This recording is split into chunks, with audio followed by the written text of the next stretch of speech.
Hello everyone, welcome back to my another blog. আৰু আজি এটো শনিবাৰৰ দিনটো শেয়াৰ কৰি আছো। এতিয়া প্ৰায় 11টা মান বাজিছে। তো ব্ৰেকফাষ্ট কৰোতে বহুত বেছি লেট কাৰণ যোৱা ৰাতি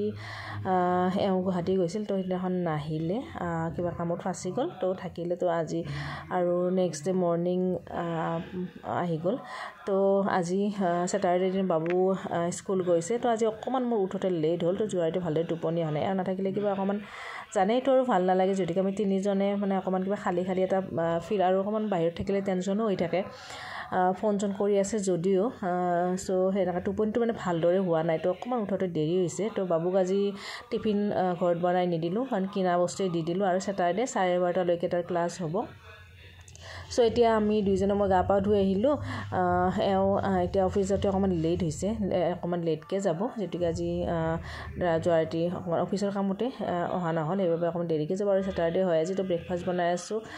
এতিয়া মানে ব্ৰেকফাষ্টটো দেৰিয়ে হৈছে যদিও ভোক লাগিছে তো ৰুটি বনাই আছো আৰু ৰুটি মানে আলু পৰঠা বনাইছো আলু একচুয়ালি ৰাতিৰে মই অকমান বইল আছিল ফ্ৰিজত হেনেকে মানে আলু পৰঠা বনালো লগত আলু পৰঠা বনালে মই ভাবিছিলো আচাৰ বা তেনেকে কিবা খাম বুলি এওঁক অকমান আলু ভাজিও লাগে মানে অকল তেনেকে খাব বেয়া পায় তো অকমান আলু অলপমান ভাজি দিলো এনেকে পিয়াজ দি লগত আলু পৰঠা এনেকে আজি ব্ৰেকফাষ্টটো ৰেডি কৰি আছো মানে আটাখিনি মই ধুনিয়াকে মুঠি ললো তাৰ পিছত এতিয়া আলু বৰ বিশেষ নহয় দুটামান এনেকে দি সৰু আলু পিয়াজ অকন বেছিকে দি আলু ফ্ৰাই কৰি ললো এনেকে আলুখিনি ধুনিয়াকে কুটি আছো তাৰ পিছতে মানে আজি স্যাটাৰডে দিনটো আপোনালোকৰ লগত শেয়াৰ কৰিছো মোৰ ৰুটিনখিনি আজি কি কৰি আছো কি কৰা নাই সেইখিনি শেয়াৰ কৰি আছো তো এইফালে আটাখিনি পুৰা মুঠি আকৌ অকমান থৈ দিছিলো 15-20 মিনিট মান তাৰ পিছত অকমান এতিয়া ভালদৰে মুঠি লৈছো গোটেইখিনি আৰু এতিয়া ব্ৰেকফাষ্টটো বনালাম আৰু মই কলোৱে যে আলু অকন ফ্ৰাই কৰিব লগা হ'ল তো এওঁৰ কাৰণে আলু ফ্ৰাই কৰিলো আৰু এওঁ খুদিছিলো গাখীৰ দিয়া চাহ খাব নেকি তো এওঁ কলে গাখীৰ দিয়া চাহ নাখায় ৰঙা চাহে খাব তো ৰঙা চাহ অকমান এতিয়া বনাই আছো লগতে ময়ো খাই লম তাৰ পিছত আৰু ভাতটো বনাব লাগিব জলদি আৰু বাবু কাৰণ স্কুলৰ পৰা সোনকালে আহি পাব তো আপোনালোকৰ লগত শনিবাৰ দিনটো শেয়াৰ কৰি আছো যদি আজিৰ ব্লগটো মোৰ আজি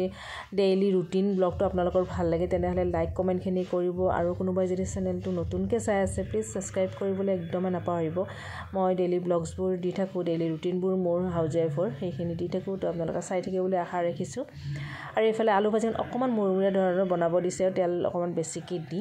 তো এনেকে খাই ভাল পায় সেইবা খোৱাটো বাৰু বেয়া ইমান বেছি তেল তো অকমান আৰু ভাল পায় আৰু আলু ভাজি হলে এনেকে সেই কাৰণে বনাই দিলো আৰু এইফালে যে মই বেলনাখন মানে অকমান এনেকা জুই ঠেকি লওঁ কাৰণ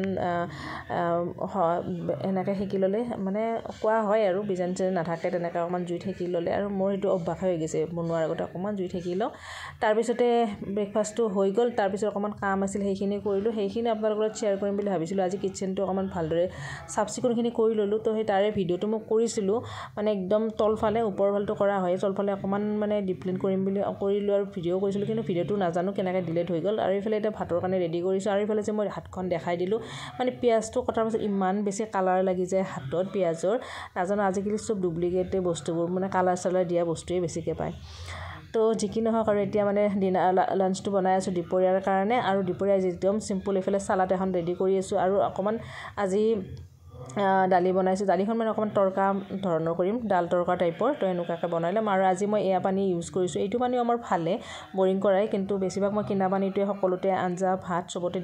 দিও আৰু কিন্তু আজি পানী আহৰ অকমান দেৰি আছে মোৰ ৰাতিপুৱা গোটেইখিনি খতম হৈ গৈছে তো দেৰি হ'ব তো ৰখি থাকিলে নহব তো এই পানী আজি অকনমান ইউজ কৰিলো সেই কাৰণে আৰু ইফালে মই এটা ডাল তৰকাৰ কাৰণে ৰেডি কৰি আছো আৰু ইফালে সালাডখনো বনাই থৈছো আলু পিটিকা ডাল তৰকা আৰু সালাড এখন থাকিব আজি তাৰ কাৰণে এয়া প্ৰথমতে গোটা জিৰা দি লৈছো শুকান জলকীয়া আৰু অকমান মানে এনেকা আদা নহৰু পিয়াজ এনেকা ধুনিয়াকে মানে চপাৰতে এয়া কৰি লৈছো গোটেইখিনি মিশ্ৰণখিনি আদা নহৰু পিয়াজৰ দি পেলাই এতিয়া তেলত দি দিলো গোটেইখিনি আৰু অকমান ৰঙচুৱা হোৱাকে ভাজিম আৰু লগতে ইয়াতে মছলা জিৰাৰ গুৰি ৰঙা চিলি এনেকে দি দিম আৰু এয়া মছলাখিনি এতিয়া মই দি লৈছো একদম সিম্পল ভাবে একদম বেছি প্ৰপাৰলি ডাল তৰকাৰটো তেনেকুৱা বিলাইছিলে আকৌ মই ইউজ কৰা নাই আৰু বিলাহী মই সাধাৰণতে এনেকে ইউজ নকৰো বিলাহী অকমান মোৰ এনে কেঁচা সালাড বা কিবা এনেকে খোৱা যায় কিন্তু দালিত মই সাধাৰণতে বিলাহী তেনেকে দিয়া নপৰে তো ডাল তৰকাৰ দিলে অকন ভাল লাগে কিন্তু মই ইউজ কৰা নাই তো মানে সাধাৰণভাৱে বনাইছোঁ আৰু অকণমান তাড়াতাড়ি হোৱাকৈ বনাইছোঁ আৰু লগতে অকণমান সোৱাদ হোৱা ধৰণৰ কৰি লৈছোঁ কাৰণ ইয়াৰ লগতে মই কৈছোঁ আলু বইল দিছোঁ দালিত তো এইফালে দালিখিনি ধুনীয়াকৈ দি দিলোঁ আৰু কুকাৰৰ পৰা এতিয়া আলু কেইটামান মই ইয়াৰ পৰা আঁতৰাই ল'ম যিহেতুকে পিটিকাৰ কাৰণে বনাইছোঁ আৰু অকণমান পানীৰ প্ৰয়োজন হ'ব সেইখিনিও দি লৈছোঁ আৰু এনেকৈ চিম্পুলভাৱে খালেও মানে দাল তৰকাটো ভাল লাগে আৰু আমাৰ প্ৰায় এনেকৈ খোৱা হয় আৰু বাবুই বহুত বেছি ভাল পায় আৰু সেইদিনাখন মানে বাবুই ধুনীয়াকৈ ভাতো খাইছে সি এনেকৈ ধৰণৰ অকণমান মছলাযুক্ত অকণ দাল তৰকা ধৰণৰ কৰি দিলে ভাল পায় খাই এইফালে ভাতটো বহাই দিলোঁ আনফালে আৰু এইফালে এতিয়া অকণমান দালিখন মই ধুনীয়াকৈ মানে সেই বইলটো হৈয়ে আছে তো অকণমান ঘুটি দিয়া ধৰণৰ কৰি ল'লোঁ যাতে মানে গোটেইখিনি মিশ্ৰণটো ভালদৰে মিক্স হৈ যায় তাৰ কাৰণে আৰু অকণমান ফেন ওলোৱা হৈছে সেইখিনি অকণমান মানে উঠাই দিলোঁ তাৰপিছত ইয়াতে অকণমান হালধি নিমখ সেইখিনি প্ৰয়োজন অকণমান হৈছিল তো সেইখিনি দি দিলোঁ আৰু অলমষ্ট ৰেডি হৈ গ'ল আৰু শেষত মই এতিয়া ইয়াতে অকণমান কচুৰি মেথি দিম আৰু কচুৰি মেথি দিলে খুবেই বেছি ভাল লাগে এয়া দেখিছে মই অকণমান কচুৰি মেথি দি দিলোঁ আৰু অকণমান উতলি আহিব দি ইয়াত অফ কৰি দিম আৰু তাৰপিছত আপোনালোক থালিখন শ্বেয়াৰ কৰিছোঁ এই চিম্পুল দাল তৰকা লগতে এয়া ভোট জলকীয়া আছে নেমু আছে আলু পিটিকা আৰু গাজৰ আৰু বিলাহী চালাড এয়া আজি আমাৰ দুপৰীয়াৰ খানা আৰু এনেকৈ খায়ো কেতিয়াবা ভাল লাগে আৰু ময়ো একাপ এতিয়া মানে এওঁ ভাত খাব আহিলে লগত মই একাপ চাহ খাব লৈছোঁ আৰু এইফালে এতিয়া দুপৰীয়া অকণমান বুট তিয়াই থৈছোঁ এতিয়া 3:30 বাজিবৰ হৈছে মই বাবুক স্কুললৈ আহে টিউশ্যনত থৈ আহোঁ কোচিঙত ওচৰতে হয় তাক অকলে যাবও পাৰে কিন্তু অকণমান ৰাস্তাত ভয় লাগে অকণমান যেতিকে অকলে ওলোৱা নাই তাক মই অকণমান আগবঢ়াই থৈ আহোঁ আৰু মোৰো এতিয়া এনেই আছোঁ যেতিকে অকণমান তাক থৈ আহোঁ আৰু আনিব যাম চ' এতিয়া থৈ আহোঁ তাৰপিছত আকৌ লগ পাই আছোঁ আজি দিনটোৱে আপোনালোকৰ লগত শ্বেয়াৰ কৰি আছোঁ আৰু এতিয়া বাবুক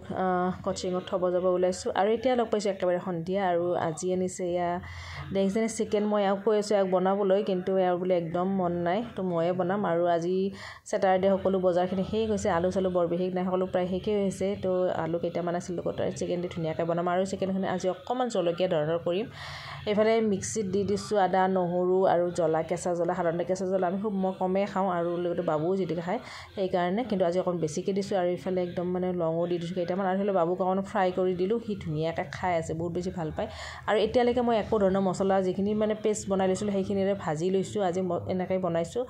আৰু এইফালে এতিয়া ধুনীয়াকৈ ৰেডি হৈ গ'ল তাৰপিছত গোটেই মছলা গোটেইখিনি দিলোঁ আৰু চিম্পুলভাৱে বনাইছোঁ দেখিবলৈ ধুনীয়া আৰু খাবলৈ বহুত টেষ্টি হৈছিল আৰু বাবুক বোলে এইফালে মানে সি ভাতেৰে নাখায় ৰুটিৰ সৈতে খাব তো তাৰ কাৰণে এতিয়া ৰুটি বনাইছোঁ আৰু আমি ভাতেৰে খালোঁ বহুত বেছি ভাল লাগিল আৰু লগতে ভিডিঅ'টো ইমানেই আজি ছেটাৰডে দিনটো অকণমান ৰাতিলৈকে আপোনালোকৰ লগত শ্বেয়াৰ কৰিলোঁ ভাল লাগিলে লাইক কৰিব লগ পাই আছোঁ নেক্সট ভিডিঅ'ত আজিলৈ বাই বাই